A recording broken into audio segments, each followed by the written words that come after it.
What's up, guys? Thanks for tuning in again to the channel. So this is a continuation of the video that I posted last week about my road trip.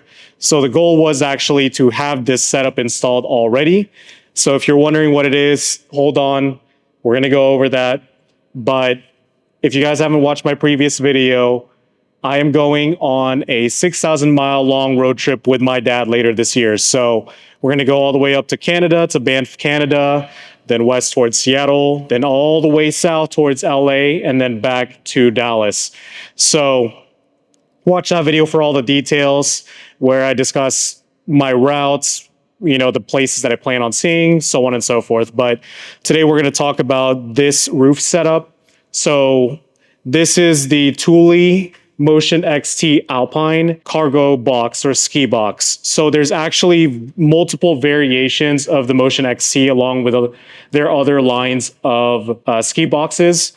But this is the Motion XT Alpine. There's the XL, L. That means they're just a little bit like thicker or higher in height.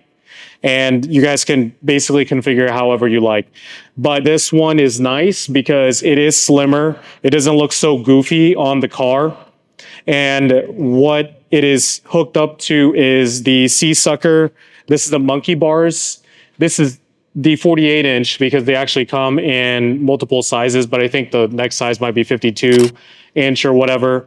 But these are essentially just suction cups where they have a pump, which you will see on the B-roll, where you just basically press it and then it will suck it into the car. Yeah, so I've had it for about a week or so. You can see with multiple like angles, also insert some stills that I took earlier in the recording of this video, kind of detailing this setup. And of course, you guys will see it with the other B-roll that I'm inserting here.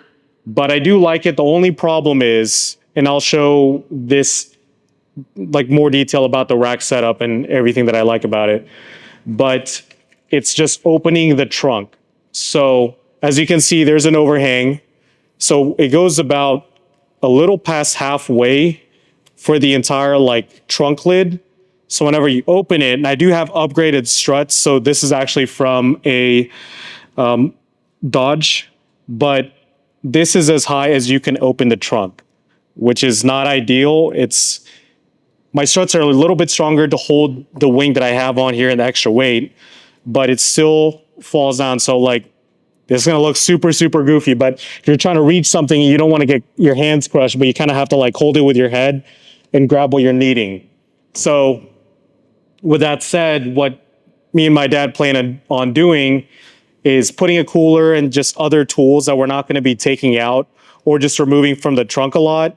And then that will prevent us from spending a lot of time, you know, readjusting this. Just open the trunk.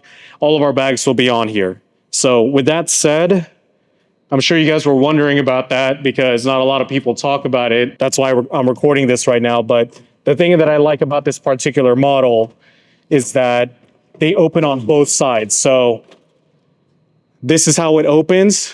Pretty nice. So the car, thankfully, is not too high. I mean, it's a very low car. So it's easy to grab stuff. And we're just going to have basic, you know, just duffel bags in here and easy stuff to carry in and out whenever we have a layover or whatever it may be. So I'll show you how it opens on the other side. So what's actually nice about this is the latch, if it's not fully shut,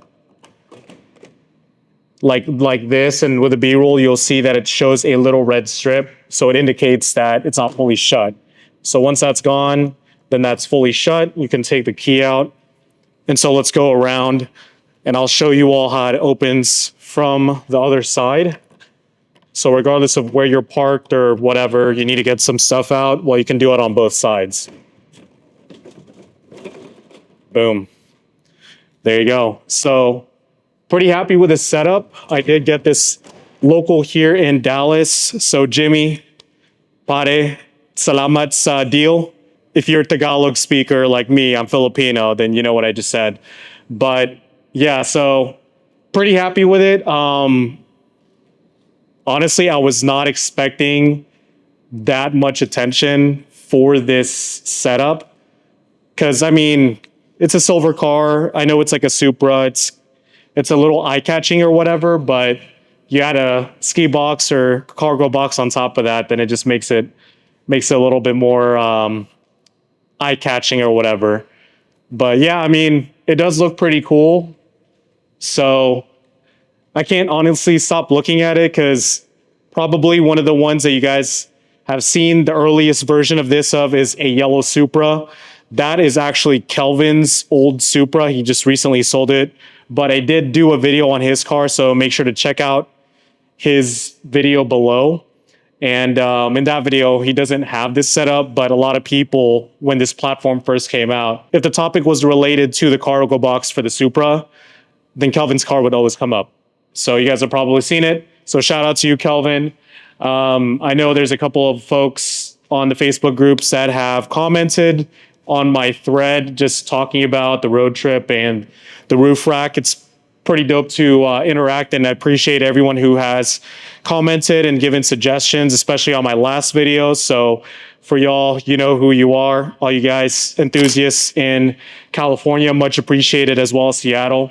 But yeah, if you guys haven't watched the last video, make sure again to check it out. I do plan on hitting up some of the communities in the areas that I will be driving through.